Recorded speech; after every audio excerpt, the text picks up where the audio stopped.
اور باجوہ صاحب صرف صحافیوں کو نہیں مل رہے بلکہ وہ کچھ سیاستدانوں کو بھی مل رہے ہیں اور 5-6 گھنٹے تک وہ ان کے سامنے اپنا موقف بیان کرتے ہیں اور کچھ اور بھی لوگوں کو مل رہے ہیں. دیکھیں یہ عمران خان صاحب نے یہ جو باجوہ صاحب پہ ایک فرنٹل اٹیک کھولا ہے ان کی ریٹائرمنٹ کے بعد, یہ میرا خیال ہے کہ وہ بہت سوچ سمجھ کے کر رہے ہیں اور کچھ چیزوں کا مجھے بھی علم ہے. میں یہ سمجھتا ہوں کہ ابھی تک عمران خان جو ہیں انہوں نے جنرل باجوہ صاحب کے بارے میں 10% بھی باتیں جو ہیں وہ جو ان کو پتہ ہیں وہ نہیں کی. اس کی بہت سی وجوہات ہو سکتی ہیں. شاید وہ چاہتے ہیں کہ باجوہ صاحب پہ وہ تنقید کریں, ان کو باجوہ صاحب کی جو شخصیت ہے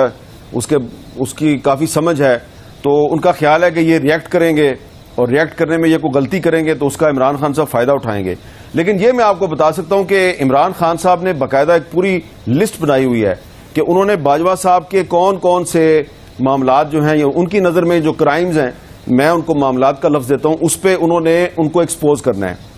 اور ابھی وہ انتظار کر رہے ہیں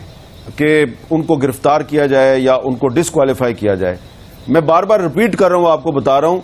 کہ 10% بھی ابھی عمران خان نہیں بولے. اور دوسری طرف باجوہ صاحب لوگوں کو کہتے ہیں کہ میں نے تو ابھی 5% بھی اس کے بارے میں نہیں بولا, میرے پاس بھی بہت کچھ ہے. جیسا کہ آپ نے بھی ذکر کیا کہ باجوہ صاحب بقول ایک اینکر کے کہ انہوں نے باجوہ صاحب نے خود عمران خان صاحب کی بہت سی ریکارڈنگ کی ہوئی ہے.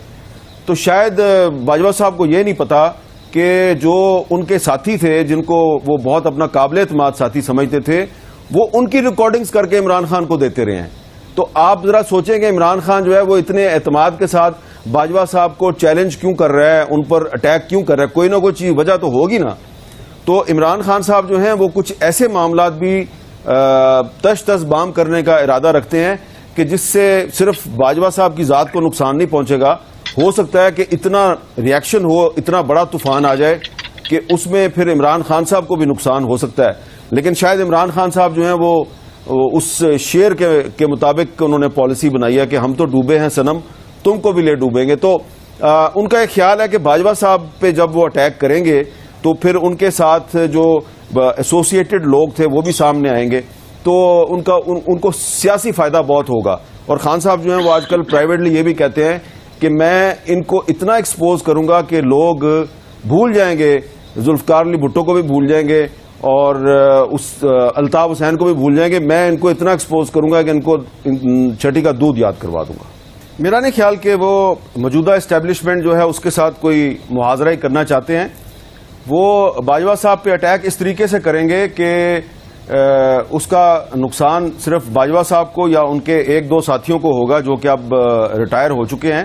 اور اس میں جو سب سے بڑا جو عمران خان صاحب کا جو ترپ کا پتہ ہے وہ یہ ہے کہ وہ یہ ڈسکلوز کریں گے کہ جب نومبر میں نئے آرمی چیف کی اپوائنٹمنٹ ہونی تھی تو کون کس کے ذریعے ان کے پاس آیا اور باجوہ صاحب کا یہ پیغام دیا کہ اگر عاصم منیر کو آرمی چیف بنایا جاتا ہے تو آپ اس کو مسترد کر دیں. اور عارف علوی صاحب کو بھی یہ کہا گیا کہ اگر عاصم منیر صاحب کا نام آتا ہے تو آپ اس کو مسترد کر دیں. اور وہ عمران خان صاحب جب عاصم منیر صاحب کا نام مسترد کر دیں گے تو عاصم منیر جو ہیں وہ کنٹروورشل ہو جائیں گے. لیکن عمران خان صاحب نے وہ نہیں کیا اور انہوں نے فوراً عاصم منیر صاحب کے نام پہ یس کر دیا. اور عمران خان صاحب کا خیال ہے کہ میں نے باجوہ کی یہ سازش ناکام بنا دی کیونکہ جنرل باجوہ نے پوری کوشش کی کہ عاصم منیر آرمی چیف نہ بنے. اس کے علاوہ بھی 2-3 اور معاملات ہیں. تو عمران خان صاحب جو ہیں وہ اتنے بیوقوف نہیں ہیں, وہ اس طریقے سے کھیلیں گے کہ جو ان کے خیال میں نقصان ہے وہ صرف باجوہ کا ہوگا, پورے ادارے کا نہیں ہوگا. نہیں دیکھیں نا, یہ تو آپ انکار نہیں کر سکتے کہ یہ ایک تاثر تھا کہ اگر عاصم منیر صاحب کا نام آتا ہے, ان کا نوٹیفیکیشن ہوتا ہے تو عمران خان صاحب فوراً جو ہے وہ انکار کر دیں گے اور ایک کرائسس کریٹ ہو جائے گا. اور اس کرائسس سے کچھ لوگوں نے کیا فائدہ حاصل کرنا تھا عمران خان صاحب نے منصوبہ بنایا ہوا کہ وہ یہ بھی بتائیں گے کہ میرے ذریعے ہی کرائسس کریٹ کرنا تھا اور پھر اس کرائسس سے پھر فائدہ بھی کسی نے اٹھانا تھا. تو یہ اب عمران خان جو ہے وہ انتظار کر لیں. ویسے تو میں سمجھتا ہوں کہ ان کو اس کام میں نہیں پڑنا چاہیے, لیکن وہ یہ بہت سے انکشافات کرنے کا ارادہ رکھتے ہیں اور مجھے نہیں لگتا کہ اس سے عمران خان صاحب کی جنرل عاصم منیر کے ساتھ لڑائی ہو جائے گی. ان کی لڑائی باجوہ صاحب کے ساتھ ہی رہے گی. لیکن یہ میں اتفاق کرتا ہوں کہ ان کی بہت سی جو سٹیٹمنٹس ہیں اس سے یہ لگتا ہے کہ وہ موجودہ اسٹیبلشمنٹ پہ بھی پریشر ڈال رہے ہیں, کیونکہ جب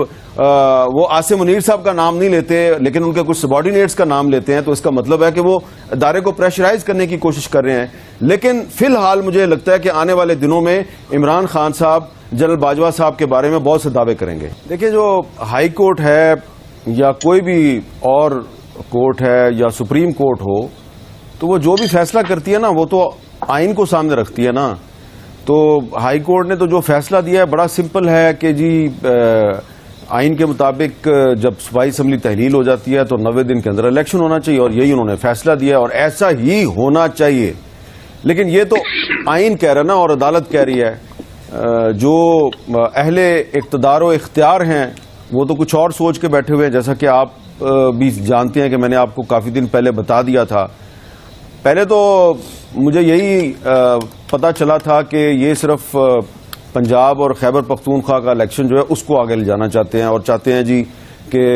جب قومی اسمبلی کا الیکشن ہوگا تو سارے الیکشن اکٹھے کروا دیے جائیں. اب مجھے پتا چلا ہے کہ یہ جو